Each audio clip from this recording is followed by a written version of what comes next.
Loyola மணின்றவன் அவன் என்ன சொல்றான்னு பாத்தீங்கன்னா, எங்க தலைவர் முகத்துக்கே ஓட்டுன்றான். என்ற தெல்லவரி நாயே, காலங்காலமா பணத்துக்காகவும் சாதி பெருமைக்காகவும் ஓட்டு போட்ட தமிழ்நாடு நம்ம நாடு. இந்த மாதிரி ஒரு நாட்டில இருந்து வந்து தன்னுடைய நாட்டுக்கு எந்த அரசியல் கட்சியானது அரசியல்னா என்னடா ஃபர்ஸ்ட் தெரியும்? இந்த லயோலா மணி உனக்கு தெரியுமா அரசியல்னா என்னன்னு? மக்களுக்காக மக்களால் ஆளப்படுறது தானே மக்களாட்சி. நான் ஏன் ஒரு தலைவரானவன் அதை வந்து மக்கள்கிட்ட கொண்டு போகணும்டா?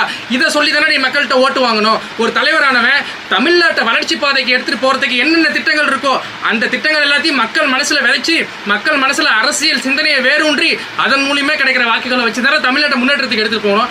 அதுதான்டா ஒரு வருங்கால அரசியல் சன்னதிக்கான ஒரு சான்று. நீ என்ன பண்ற? லூசுத்தனமா தற்குறித்தனமா அரசியல் அறிவே இல்லாம மக்களை வச்சிருக்கணும்னு திட்டம் போட்டு எங்க தலைவர் முகத்துக்கே ஓட்டுன்றிய மூதேவி.